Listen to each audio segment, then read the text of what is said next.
Hai hai hai hai, halo bro, apa kabar lagi? Bertemu kembali lagi bersama saya Samrog. Setelah jalan-jalan kemarin ke negeri Samba Brazil, karena banyaknya permintaan nih, banyak permintaan yang tinggi terhadap satu negara ini. Jadi kita coba terbang lagi lah ke Eropa lagi ya, kita ke negara Italia.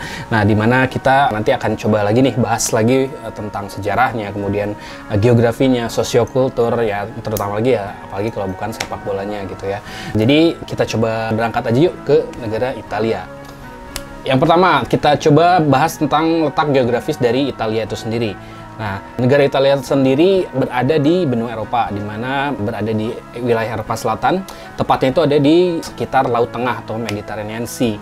Nah, negara ini cukup unik bentuknya ya, bentuk-bentuk di negaranya, karena itu menyerupai semacam boots atau misalnya kalau bahasanya stiletto lah ya, seperti hak tinggi gitu. Nah, bentuknya itu seperti sepatu hak tinggi atau disebut stiletto lah kalau yang cewek, kalau misalnya cowok ya semacam boots lah kayak gitu.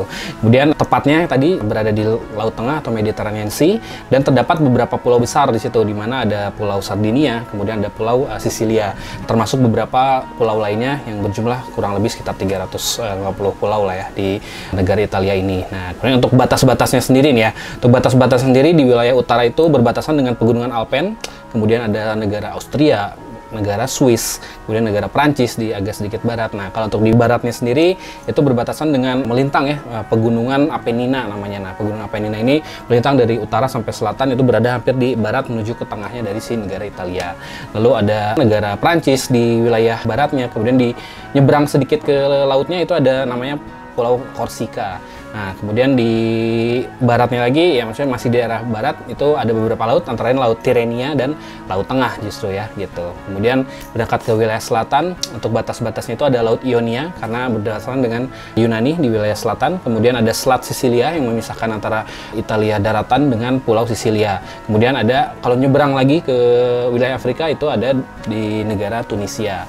Nah, lalu untuk di wilayah timur, itu berbatasan, hampir seluruhnya berbatasan dengan Laut Adriatik atau Adriatic Sea. Lalu di sebelah utaranya yang masih berbatasan dengan daratannya itu berbatasan dengan negara Slovenia gitu. Lalu pasti banyak yang bertanya nih, kalau Vatikan itu termasuk dari Italia atau bukan? Nah, saya cerita sedikit terkait Vatikan. Nah, Vatikan itu secara secara general itu merupakan terpisah dari negara Italia sendiri. Nah, untuk karakter atau misalnya informasi terkait Vatikan sendiri merupakan satu ya, pusatnya dari Katolik dunia ya, berada di Basilika Santo Petrus yang ada di kota Vatikan. Nah, untuk si sejarahnya sendiri, memang si Vatikan ini dulunya merupakan papal state atau negara kepausan lah ya, yang pernah berdiri di tahun 754 sampai 1870-an. Nah, mulai teredam atau mulai terkikis lah ya si wilayahnya itu pada saat datangnya perlindungan dari Napoleon di wilayah Prancis, kemudian sempat di bawah kekuasaan dari Napoleonik juga. Nah, kemudian di tahun 1870 itu terjadi adanya unifikasi Italia atau persatuan atau penggabungan wilayah Italia dari mulai utara sampai selatan. Nah, Vatikan ini termasuk dari si penggabungannya. Hanya saja di tahun 1929 itu terjadi namanya Perjanjian Lateran atau 1929 yang menegaskan batas-batas bahwa si Vatikan ini menjadi negara sendiri, kemudian Vatikan sebagai tempatnya Holy See atau tahta suci di situ, dan terpisah dari negara Italia. Nah, selain itu Perjanjian Lateran ini juga membahas terkait ganti rugi yang harus dibayarkan kerajaan Italia dulu akibat dari dicaploknya wilayah papal state oleh unifikasi Italia. Nah, itu kemudian di negara Italia juga terdapat satu enclave ya, enclave negara itu, jadi negara yang terdapat di dalam satu negara itu namanya negara San Marino. Nah, San Marino ini merupakan satu negara kecil yang memang terpisah dari Italia sendiri, dan kadang banyak disebut juga sebagai bagian Italia kecil gitu. Karena karena memang culture, kemudian bahasa juga memang Italia gitu. Hanya saja terdapat satu sejarah juga di San Marino, di mana kalau misalnya merunut ke historical belakang itu tempatnya dari si namanya semacam, bukan pertapaan, semacam tempat berdiamnya seorang bishop atau orang suci dari wilayah Dalmatia yang dulu di Kroasia. Dia pergi ke wilayah San Marino yang saat itu berada di wilayah Italia, itu namanya San Marinus. Nah, San Marinus itu mendedikasikan dirinya untuk ibadah lah ya. Nah, berdiam diri di Mount Titano. Nah, Mount Titano ini menjadi pusatnya dari si San Marino, dan San Marino ini sendiri memang pertama mendapatkan dukungan-dukungan dari zaman dulunya gitu ya. Itu pertama dukungan dari Vatikan sendiri karena memang sama-sama Katolik, kemudian lalu pernah dibantu oleh Garibaldi, Giuseppe Garibaldi ini yang menyatukan Italia dari selatan dan utara pada tahun 1800-an dan meminta bantuan bahwa dia akan tunduk pada Italia, hanya saja si wilayah San Marino jangan digabungkan dengan wilayah Italia. Nah, kemudian juga dia meminta bantuan dari Napoleon juga, dan negara San Marino ini juga lumayan bertahan cukup lama untuk bertahan dari dulu di tahun 1900-an dari serangan fasis Italia gitu. Nah, jadi dua negara ini yang berada di dalam satu negara Italia. Jadi bisa dibedakan ya antara San Marino dan Vatikan ini merupakan negara independen dan bukan merupakan bagian dari Italia gitu. Kemudian kalau misalnya ada lagi nih pulau yang di atasnya dari si Pulau Sardinia, nah, itu namanya Pulau Korsika. Nah, Pulau Korsika ini secara teritori itu memang harusnya di bawah wilayah Italia. Hanya saja secara pemerintahan dia berada di bawah kekuasaan atau pemerintahan dari Prancis. Nah, historical dari si Pulau Korsika sendiri sih memang menjadi tempat lahirnya Napoleon. Napoleon itu lahir di kota Ajaccio, itu yang ada di wilayah Korsika. Kemudian kalau secara historical lainnya itu merupakan tempat transitnya orang-orang Moor dulu. Orang-orang Moor itu orang-orang Afrika Utara yang bertransit lah ya, kalau mau ke Eropa itu berada di Pulau Korsika. Makanya itu terlambangkan dalam si benderanya sendiri, bendera Korsika itu, di mana adanya beberapa Moor's Head atau kepala-kepala orang Moor. Orang-orang Moor itu orang-orang Maroko, Afrika Barat sampai Afrika Utara itu sebut orang-orang Moor.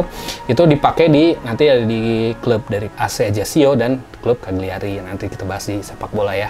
Nah, kemudian kita berangkat ke sejarah Italinya sendiri. Nah, sejarah Italinya ini kenapa sih bisa disebut Italia? Karena banyak teori yang menyebutkan bahwa si Italia ini berdasarkan atau disebut awalnya itu seperti apa sih. Nah, pertama banyak teori. Yang pertama itu dari kata Vitellio, atau Vitellio itu di bahasa Latin ya, di artinya itu the land of cows, atau pulaunya para sapi, atau pulau, karena dulu itu katanya mulai dari si utara sampai sana itu memang tersebar banyak sapi-sapi. Nah, makanya orang-orang sana menyebut land of cows atau Vitellio. Lalu selain itu ada Walls of Italy. Walls of Italy ini penyebutan untuk si pegunungan Alpen. Pegunungan Alpen ini membentang dari mulai barat sampai timurnya itu menjadi semacam topi lah ya, topi dari si wilayah Italia itu sendiri. Lalu ada Italicus. Nah, Italicus ini merupakan sebutan orang-orang Italia dalam bahasa Latin. Nah, selain itu juga Italus juga merupakan seorang raja yang berada di wilayah selatan Italia atau di daerah Calabria. Dan terakhir ya, penyebutan Italia ini menjadi general dan menjadi umum bahwa di wilayah yang menempati wilayah yang sekarang disebut Italia itu ya jadi orang-orang Italia. Nah, sampai sekarang itu disebut dengan Italia. Lanjut ke timeline sejarahnya, kita mulai dari abad prasejarah ya. Abad prasejarah itu kita cross atau kita loncat ke abad 9 lah, karena mulai ada peradaban di wilayah Italia itu. Pertama, adanya peradaban awal, di mana ada peradaban Etruskan itu yang ada di wilayah Italia Tengah. Kemudian orang-orang Ponisian ini yang tadi mendiami di Pulau Sardinia, kemudian menyeberang ke wilayah Tunisia. Nah, orang Ponisia ini rata-rata berada di wilayah Afrika Utara, kemudian menyeberang ke wilayah Sardinia. Kemudian ada yang disebut dengan Greeks Magna Graecia, atau wilayah Italia Selatan yang dihuni oleh orang-orang Yunani. Kenapa dihuni orang Yunani? Karena wilayah selatan itu hampir berbatasan, hanya menyeberang Laut Ionia saja menuju ke negara Yunani. Nah, makanya disebut the Magna Graecia atau the Greater Greece atau Greater Greek gitu. Nah, kemudian loncat lagi 2 abad setelahnya, itu di tahun 753 barulah dimulai adanya kerajaan Romawi yang lahir di Roma. Nah, di mana kerajaan Romawi ini dibangun atau ditempati oleh orang-orang Etruskan tadi, hingga di tahun 500 sebelum Masehi sudah tercipta hampir sekitar 7 orang raja yang menjadi kerajaan Romawi yang memiliki ras atau memiliki suku Etruskan. Nah, kemudian dari situlah baru dimulainya sistem pemerintahan Republik Romawi, di mana yang terkenal itu pastilah kalau ada panji-panji gitu ya, tulisannya itu SPQR. SPQR dengan gambar elang itu merupakan singkatan dari Senatus Populorum Romanus atau Senates and Peoples of Roma. Nah, kenapa? Karena di si Republik Romawi ini terkenalnya di mana adanya satu senat, kemudian ada satu masyarakat. Nah, nanti ini 2 kekuatan ini yang menjadi pemerintahannya dari si Romawi itu sendiri. Nah, kemudian di era itu pun bertahan hingga di awal abad Masehi, di sekitar awal-awal tahun lah ya, awal milenium itu, di tahun 1 sampai tahun 20 sekian. Nah, itu era di mana mulai masuknya era Kristen yang ada di wilayah Romawi gitu. Kemudian loncat ke 27 sebelum Masehi, itu kekuasaan dari Republik Romawi ini meluas hingga Eropa Barat, itu sampai ke Iberia ya, berarti Iberia itu antara Spanyol dan Portugal. Oke, si kekuasaan Republik Romawi tersebut di tahun 27 sebelum Masehi juga terjadinya pembunuhan Julius Caesar oleh si Brutus ya. Nah, di mana itulah menjadi penanda di Roman Republic atau Republik Romawi ini mulai runtuh dan menjadi kekaisaran kembali. Sebelumnya kerajaan menjadi republik, kemudian sekarang menjadi kekaisaran Romawi. Nah, kemudian kaisar pertama Romawi tersebut adalah Augustus Caesar. Nah, loncat lagi ke 100 tahun setelahnya, sekitar 117 Masehi, itu King Trajan atau Raja Trajan ini memperluas lagi wilayahnya hingga ke Inggris. Nah, di mana wilayah Inggris ini yang menjadi apa ya? Provinsi Britania lah ya. Britania itu di wilayah barat dan wilayah timurnya itu hingga ke wilayah Persia atau sampai ke batas India gitu. Lalu tahun 395 ini mulai runtuhnya kekaisaran Romawi dan mulai terbagi menjadi dua, di mana ada Romawi Barat yang beribu kota di Roma, kemudian Romawi Timur yang beribu kota di Konstantinopel atau menjadi Bizantium gitu. Lalu tahun 476 akhirnya Romawi Barat juga runtuh, sewaktu dipimpin oleh kaisar terakhirnya itu Romulus Augustus. Di mana sebab-sebab runtuhnya itu pertama ya memang diserang oleh suku-suku barbar. Suku-suku barbar ini sebutan untuk suku-suku yang di luar SPKR tadi gitu ya, di luar orang-orang Romawi. Di mana suku-suku barbar ini banyak jenisnya. Itu antara lain ada orang-orang Huns dari utara, kemudian orang-orang Vandals itu dari utara menuju ke selatannya, kemudian bangsa-bangsa bangsa-bangsa Gotik. Nah, bangsa-bangsa Gotik ini nanti disebutnya itu orang-orang Gotik Barat, itu disebut sebagai Visigoth, itu yang nantinya ada dari wilayah Iberia. Kemudian Ostrogoth itu Eastern Goth, itu yang berada di wilayah timur Gotika. Nah, itu semuanya menyerang wilayah Romawi Barat dan menyebabkan hancurnya dari kekaisaran Romawi Barat itu. Nah, setelah hancur itu atau setelah bubarnya Romawi Barat kan hanya tersisa di Romawi Timur aja gitu ya. Romawi Timur itu yang nanti disebut sebagai Bizantium. Nah, tahun 478 ini kemudian lahirlah kerajaan Italia, di mana kerajaan Italia ini mengadopsi sistem-sistem feodalisme ya jelas, di mana ini bertahan hingga sampai 1300-an lah, hingga menyebabkan adanya banyak-banyak kerajaan baru, di mana ada kerajaan Savoy di utara, kemudian Milano di daerah utara juga, kemudian Florence di wilayah Tuscany, wilayah Genoa juga, lalu ada kerajaan Naples di selatan, dan yang tadi adanya Papal State yang berada di wilayah tengah Italia gitu. Lanjut ke Middle Age atau di abad pertengahan. Abad pertengahan ini pada tahun 1420-an ini terjadi satu masa di mana namanya itu Renaissance atau pembangunan kembali gitu ya, atau apa ya, pengembalian kejayaan kembali masa-masa dulu di Greco-Roman waktu abad-abad pencerahan lah ya disebutnya, di 14 sekian lah ya. Nah, di mana Renaissance ini dimulai di wilayah Firenze atau di wilayah Florence lah ya, atau wilayah Tuscany dulunya. Nah, di mana arti dari si Renaissance sendiri kan berarti membangun kembali peradaban dari mulai seni lukis, seni patung, seni bangunan, musik, ilmu pengetahuan, kemudian penjelajahan dan penemuan-penemuan lainnya. Nah, era Renaissance ini juga menjadi apa ya, sejarah lah dalam dunia, karena adanya juga penemuan wilayah-wilayah baru dari dunia ya, dimana di si Italia sendiri menyumbang beberapa penemu benua tersebut atau penemu pulau yang baru lah ya. Sebut saja pertama Marco Polo yang berhasil melakukan keliling dunia hingga sampai ke Asia, bahkan sempat disebut juga pernah ke Indonesia. Lalu ada Cristoforo Colombo atau yang disebut Christopher Columbus. Nah, ini merupakan orang Italia yang bekerja sama dengan kerajaan Spanyol untuk menemukan dunia baru. Nah, dunia baru itu disebut Amerika. Nah, itu Cristoforo Colombo atau Christopher Columbus. Nah, selain itu ada juga Amerigo Vespucci. Amerigo Vespucci ini juga merupakan seorang petualang atau misalnya apa, sebagai penemu juga. Ini dia berhasil ke wilayah Amerika dan namanya sendiri diabadikan menjadi nama benua tersebut, menjadi benua Amerika dari namanya Amerigo Vespucci ini. Nah, kemudian ada Giovanni Caboto atau yang disebut John Cabot. John Cabot ini menemukan apa ya? Menemukan daerah wilayah Kanada gitu maksudnya. Kemudian ada Giovanni de Verrazzano. Nah, ini penemu-penemu ini merupakan hasil dari Renaissance tadi yang berkeinginan untuk membangkitkan kembali kebudayaan-kebudayaan dan menemukan ilmu-ilmu baru, karena Eropa pernah menjadi Dark Ages di masa sewaktu Eropa mengalami Dark Ages pengetahuan. Nah, makanya Renaissance ini sebagai tonggak awal menjadi era baru lah ya dalam penemuan ilmu pengetahuan pada zaman Renaissance tersebut. Nah, lanjut ke era Habsburg. Era Habsburg ini sempat terjadi ya perang sipil di Italia, di mana nanti dikuasai di utara dikuasai oleh orang Napoleon dan wilayah selatan ini dikuasai oleh Wangsa Habsburg. Wangsa Habsburg ini menguasai hampir sebagian besar wilayah di selatan dan memiliki ya lumayan masa kuasa yang agak sedikit lama ya di Italia. Hanya saja nanti mulai runtuh setelah adanya unifikasi Italia di tahun 1870 gitu. Lalu di masa Napoleonik atau masa pemerintahan dari Napoleon Bonaparte yang berasal dari Prancis, itu hadirnya atau menjadi lebih kuat lah ya House of Savoy di sini.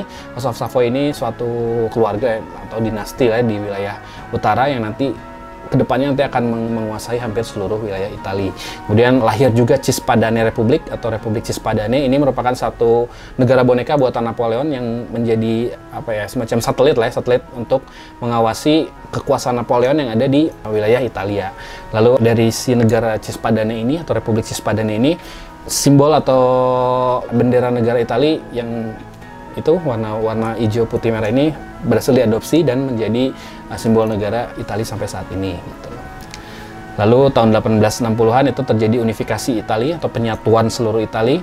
Ini dimulai dari kerajaan Sardinia dan kerajaan Piemonte yang di utara untuk menyatukan Italia dari mulai utara sampai selatan. Nah, ini dipelopori atau diinisiasi oleh Raja Victor Emmanuel II dengan bantuan dari Giuseppe Garibaldi yang merupakan salah satu pemimpin atau jenderal yang terkenal memiliki tentara sukarelawan yang disebut The Red Shirt atau di kemeja merah gitu ya.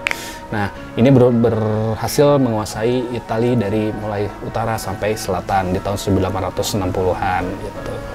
Lalu lanjut ke periode setelah unifikasi ini lanjut ke periode liberal. Periode liberal ini di tahun 1866 di mana Italia dan Austria berhasil menguasai Veneto. Nah, Veneto ini yang sekarang terkenal dengan sebagai Venezia. Nah, Venezia mulai masuk di tahun 1866 hasil karya atau hasil dari kerjasama antara Italia dan Austria untuk menyerang Veneto dan menjadikan Veneto ini menjadi wilayah dari si Italia. Tahun 1870 juga tentara Italia berhasil menguasai Papal State dan mengakhiri Papal States ini di tahun 1870 dan menjadi bagian dari si kerajaan Italia. Nah, lalu ada aneksasi pencaplokan wilayah Trieste itu di wilayah utaranya, lalu Istria, Trentino juga wilayah di utara dan wilayah Zara. Nah, karena si penyatuan ini memerlukan effort untuk menyatukan beberapa wilayah yang masih memiliki kesamaan historis, bahasa, kemudian kesamaan perjuangan lah ya. Lalu melakukan aneksasi atau pengambilan pencaplokan wilayah-wilayah agar menjadi satu Italia yang lebih kuat lagi di tahun 18 sekian. Lalu terjadi emigrasi besar-besaran juga keluar Italia. Ini akibat dari mungkin tidak cocok lah ya dengan si kerajaan Italia di tahun sekian, jadi menyebabkan emigrasi itu keluar. Itu bisa mereka itu berangkat antara lain ke Argentina, lalu ke Brazil juga, ke Amerika juga, lalu ke beberapa tempat yang sekarang memiliki namanya The Little Italy lah. Nah, si emigrasi ini akibat dari ketidaksukaan atau mungkin juga karena terpaksa harus pindah dari Italia dan membentuk koloni-koloni baru atau tempat-tempat baru di wilayah seberang, yaitu yang tadi saya sebutkan antara lain Argentina, kemudian Amerika, Brazil, dan beberapa tempat lainnya gitu. Makanya kenapa nanti di si wilayah Argentina pasti banyak sekali orang Italia, di wilayah Amerika juga banyak orang-orang Italia. Lalu tahun 1915 pada waktu Perang Dunia Pertama itu Italia berada di pihak sekutu atau di pihak yang menang. Nah, lumayan menaikkan moral negara ya. Hanya saja nanti di Perang Dunia Kedua jadi sebaliknya. Nanti saya coba cerita.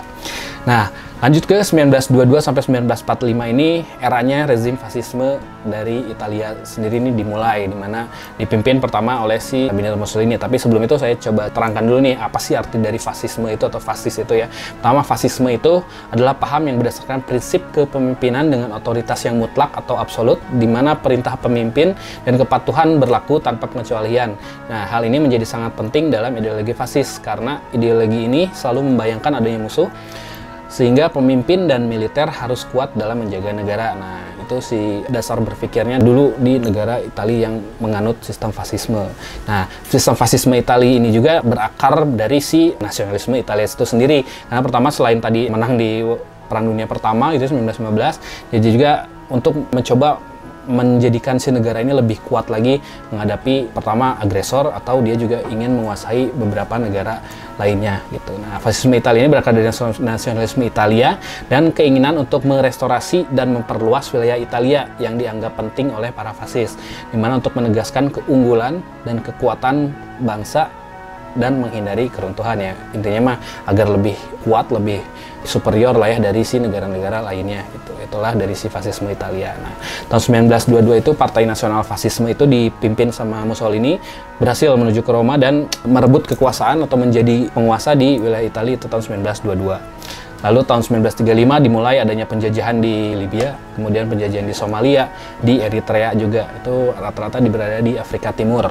Lalu ada pendirian Italian East Africa yang di wilayah Ethiopia. Tahun 1939 juga Italia pernah mencaplok wilayah Albania, dia nyebrang ke wilayah Balkan. Nah, itu sebagai salah satu misi lah ya, misi atau aksi dari si fasisme di Italia gitu.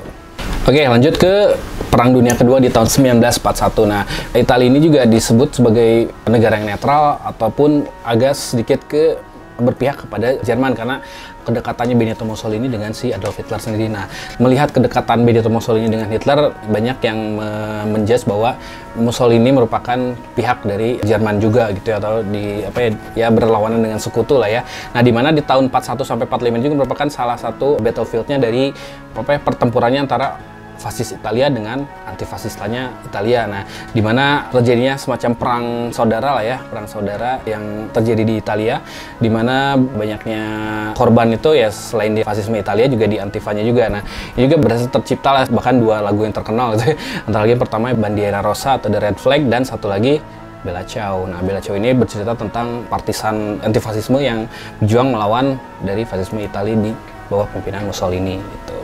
Lalu tahun 1945 itu Mussolini harus dieksekusi oleh rakyatnya sendiri, dan kalau lihat si videonya sendiri ya, kalau misalnya itu ya dieksekusi secara tragis gitu ya, dimana dia harus dibalikan badannya gitu ya, di atas sebuah pom bensin kalau salah ya, di wilayah Milan kalau salah itu. Nah, telah berakhirnya fasisme di Italia tahun 1945 dan juga berakhirnya Perang Dunia Kedua yang terjadi di dunia gitu. Oke, lanjut tahun 1946 atau 1 tahun setelah berakhirnya Perang Dunia Kedua ini, itu dimulainya Republik of Italia, di mana Victor Emmanuel yang tadi berkuasa sebagai Raja Italia itu harus turun digantikan pangerannya yaitu Umberto II, di mana dimulainya juga pemilu pertama setelah era fasisme tadi, karena fasisme itu mengenal pemilu hanya ada satu partai yang berkuasa, itu PNF atau Partai Nasional Fasisme gitu. Lalu Republik Italia resmi didirikan dan menggantikan monarki yang tadi, karena monarki tersebut dikatakan lekatlah dengan era fasisme dari Mussolini yang berkuasa selama puluhan tahun gitu. Oke, tahun 1958 ini dimulailah Italia modern, di mana ekonomi mulai membaik. Kemudian ekonomi Italia sih tidak terlepas dari industri semacam mobil, kemudian industri pakaian atau fashion juga banyak ya di Italia gitu.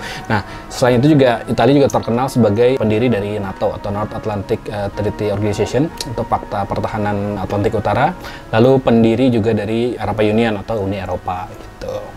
Oke, sekarang kita bicara tentang politik dalam negeri lah, atau misalnya wilayah administrasi apa aja sih yang ada di Italia. Nah, Italia itu terdiri dari 20 region atau 20 wilayah lah ya, 20 wilayah, di mana dari 20 wilayah ini nanti turunannya itu akan menjadi sekitar 107 provinsi gitu ya. Itu lumayan banyak juga ya di Italia. Nah, hanya saja saya coba sebutkan aja sih 20 region ini. Nah, di 20 region ini terdapat juga 5 region khusus untuk menyelenggarakan pemerintahnya sendiri. Nah, kita sebut aja untuk si 5 region khususnya itu. Pertama itu ada wilayah Sardinia. Sardinia ini kenapa memiliki region khusus? Karena dia merupakan pulau besar dan beribu kota di Cagliari. Lalu ada Sisilia, itu beribu kota di Palermo. Dia memiliki khusus juga karena merupakan sebuah pulau, itu pulau di selatan Italia. Nah, lalu ada Trentino Alto atau sering disebut dengan Tirol Selatan atau South Tirol, itu beribu kota di Trento. Kenapa diberikan otonomi khusus? Karena ini banyak pengaruh-pengaruh dari Swiss dan Austria, karena memang posisinya pun berada di dekat wilayah Swiss dengan Austria gitu. Nah, lalu selain itu ada Aosta Valley, atau Aosta Valley ini beribu kota di Aosta, memiliki banyak pengaruh dari Prancis karena memang wilayahnya berbatasan dengan Prancis di wilayah utara mendekati barat gitu. Nah, yang terakhir ada Friuli Venezia Giulia, ini beribu kota di Trieste.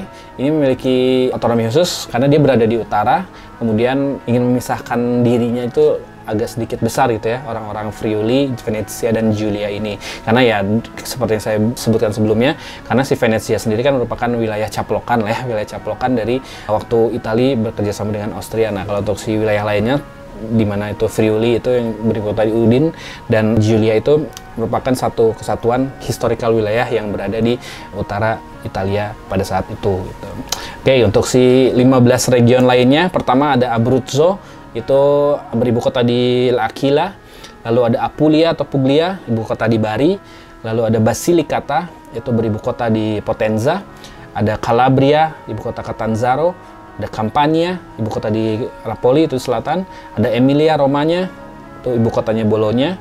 Ada Lazio, ibu kotanya Roma. Ada Liguria, ibu kota Genoa. Lombardia, ibu kota Milan. Ada Marche, ibu kota Ancona. Ada Molise, ibu kota Campobasso. Piemonte, ibu kotanya Turin. Tuscany, ibu kota di Firenze atau Florence. Ada Umbria, itu ibu kota di Perugia. Ada Veneto, ibu kotanya di Venezia. Nah, itulah yang membentuk wilayah-wilayah administrasi yang ada di Italia. Karena untuk si wilayah Italia juga sih lumayan luas ya. Untuk si luas wilayah Italia sendiri ada di 301.230 km persegi. Di mana yang tadi sih bentuk pemerintahnya itu Republik Persatuan Parlementer. Lalu presiden yang sekarang yang berkuasa adalah Sergio Mattarella, dan perdana menterinya itu ada Giorgia Meloni.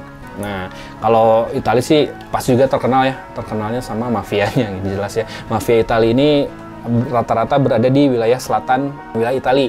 Penguasa-penguasanya ini ada di beberapa region, ada catatan ada sekitar 4 lah yang besar gitu ya. Dimana di wilayah Sisilia ini dikuasai oleh mafia dari Cosa Nostra. Lalu untuk mafia dari wilayah Calabria itu dikuasai oleh 'Ndrangheta. Lalu di wilayah Campania itu ada mafia Camorra. Di wilayah Puglia ada Sacra Corona Unita. Nah, itulah beberapa mafia besar yang ada di wilayah Italia yang nanti memberikan efek juga atau pengaruh juga untuk beberapa mafia yang ada di wilayah lainnya yang tadi termasuk imigrasi yang berada di wilayah Amerika. Nah, Amerika pun banyak mafia, nah tetap berinduknya itu ada di wilayah Italia yang tadi saya sebutkan tadi gitu. Ke jumlah penduduk yang ada di Italia. Nah, jumlah penduduk Italia ini yang tercatat berdasarkan data itu sekitar 58.853.482 juta penduduk. Nah, di mana untuk si diversifikasinya sendiri berdasarkan etnis itu sekitar 92% atau sekitar 54 juta orang Italia asli, orang Italian lah ya, itu sekitar 54 juta atau 92-nya. Kemudian untuk ke bawahnya lain itu ada orang-orang Romania. Kenapa ya orang Romania? Karena mungkin kesamaan bahasa mungkin, atau mungkin apa ya disebutnya? Sama-sama orang Romawi gitu ya, karena kan sebenarnya orang-orang Romania juga bukan orang Romawi, hanya saja kesamaan bahasa, sama-sama bahasa Roma, bahasa Latin gitu ya. Itu menempati 1,2 juta atau 2% dari si penduduk Italia. Lalu orang-orang Afrika Utara, ini kenapa orang Afrika Utara? Karena banyak melakukan imigrasi dari orang Afrika Utara ini, rata-rata sih orang-orang Tunisia, kemudian orang-orang Maroko, lalu yang tadi yang melakukan invasi lah ya, invasi di zaman Mussolini dulu, orang-orang Libya, orang-orang Ethiopia, orang-orang Libya, Somalia juga mungkin banyak ikut ke Italia pada zaman invasi dulu gitu ya. Itu menempati 1% atau 580.000 orang lah ya yang ada di wilayah Italia. Nah, untuk si entitas lainnya itu sekitar 2,9 juta atau menempati 5% dari seluruh penduduk Italia. Lalu yang tadi saya sebutkan imigran tahun 1800 sampai 1900 itu terjadi imigrasi besar-besaran, itu tercatat sekitar 25 juta akibat ya resesi ekonomi. Itu menempati imigrasi ke Brazil, Argentina, Amerika, Prancis, dan Inggris gitu. Oke, lanjut ke agama apa aja sih yang ada di Italia. Jelas kalau misalnya agama mayoritasnya itu berada di agama Kristen Katolik atau Kristen ya Christianity itu ya. Nah, di mana Katolik itu memiliki sekitar 80%, lainnya itu Ortodoks, Protestan itu ada di bawah 5% ya. Lalu agnostiknya juga lumayan besar, itu sekitar 7%, ateisnya juga sekitar 4%, Islam 1%. Nah, Buddha, Hindu, Yahudi dan agama lainnya itu ada sekitar 2-3% lah dari si jumlah penduduk dari Italia sendiri. Oke. Lanjut ke bendera Italia. Nah, bendera Italia tadi yang saya sempat sebutkan tadi berasal dari Republik Cispadane itu. Nah, ini sering disebut sebagai the tricolore atau the three colors. Three colors ini memang terinspirasi tadi dari Republik Cispadane di era Napoleonik, kemudian terinspirasi juga dari si Revolusi Prancis. Kenapa Revolusi Prancis? Karena Revolusi Prancis itu kan sering menggambarkan dari biru, putih, merah gitu ya, sama gitu ya, dimana penyajian atau penyebutannya sendiri sebagai liberté, égalité, dan fraternité gitu ya. Liberté itu sebagai kemerdekaan, terus égalité itu sebagai equality atau persamaan, dan fraternité itu sebagai persaudaraan gitu. Nah, itu diadopsi lagi menjadi hijau, putih, merah menjadi warna kebanggaan dari si Itali. Nah, ini juga inspirasi juga dari si benderanya dari bendera Lombardia atau Kingdom of Lombardia gitu. Selain itu juga hijau itu melambangkan sebagai hope, kemudian putih sebagai faith, dan merah sebagai love. Nah, tapi kenapa Itali lebih terkenal pakai baju biru gitu ya? Nggak ada hijau, putih, merah gitu ya. Nah, karena biru itu ternyata diambil dari House of Savoy atau dinasti yang memerintah kerajaan Italia zaman dulu itu sampai nanti bubarnya itu. Nah, benderanya atau misalnya warna kebesaran dari House of Savoy itu berwarna biru. Nah, makanya diadopsi sampai sekarang, itu termasuk dari nanti ke jersey pemain sepak bola, jersey poli, jersey seluruh olahraga itu rata-rata pakai berwarna biru itu. Oke, untuk si quiz di episode kali ini silakan nanti jawab ya untuk yang menyaksikan tadi dari awal sampai mungkin setengah ya. Nah, untuk pertanyaannya adalah Italia kan memiliki 20 region. Nah, sebutkan 5 region khusus yang mendapatkan otonomi khusus yang ada di wilayah Italia beserta ibu kotanya. Nah, silakan jawab selengkap mungkin. Nanti jawaban yang paling benar akan mendapatkan merchandise dari Prung. Silakan menjawab.